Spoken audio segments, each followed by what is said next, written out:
saying yes to the automated market maker, leaving us at 77.14%. So essentially, the consensus must be at 80%, and we must hold that consensus for 14 days, 2 weeks. And then after that, the amendment will be passed. In this case, the automated market maker will be on top of the XRP ledger once this happens. So we could see the AMM happening possibly by the end of this month in March or by April. But guys, once we see the automated market maker, this means even more liquidity, which means a higher price for XRP, more liquidity flowing into XRP. Now we have a video of David Schwartz talking about the automated market maker and tokenization.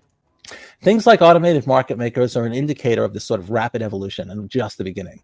I think we're going to see things like ubiquitous tokenization, tokenized securities, tokenized digital rights. Just it makes sense to represent ownership or right over something as a token.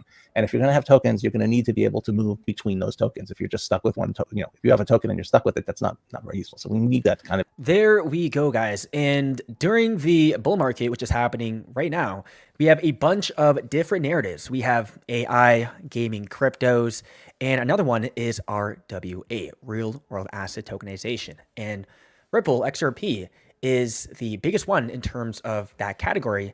And right now, RWA cryptos are exploding. For example, TokenFi is up 100% in the past 2 weeks. So RWA is a very hot narrative. And guys, eventually we will see the same thing happening to XRP. We have XRP getting involved in multiple narratives as well. The XRP ledger can get involved in gaming. And we also have cross-border payments, which is a $270 billion market. We have another video of David Schwartz and the automated market maker. To do with voting.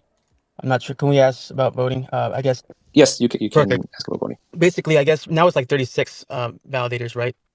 Who votes actually count on the trusted validators. Basically, I mean, yesterday we had a discussion saying like how if validators were to speak to each other, how corrupt could that become? And also, I have one more question. Basically, there's also validators who don't even they don't really participate in the voting. They just let it go. I guess there's a Berkeley College or something on the list or something. They like shouldn't the trusted validators, if they don't really do like vote in a timely fashion? Well, so a no vote is equivalent to doing nothing. So you can't necessarily tell, you can't tell just from looking like on the network, but you can tell by observing, what's going on if they're not, defending their position and taking their positions. I agree with you. I think we should be pretty aggressive in removing validators that aren't taking an interest in at least some minimal interest in governance. It's the validator's job to coordinate the activation of amendments so that, we wait until we make sure we don't activate amendments that do harm. We make sure that everybody's updated. And if they're not participating in that, in an ideal world, I would like to see validators that are less participating in governance be rotated out for validators that are more participating in governance. It's just difficult to find, enough people who are willing to run a high quality validator and are willing to participate in governance. But the XRPL Foundation, I think, is always actively looking for high quality validators. We're always looking for high quality validators, happy to include them. We would love to have, a community that's participating as actively as possible. I mean, that would be fantastic. I have to go. It was great talking. Thank you. Thanks for the question.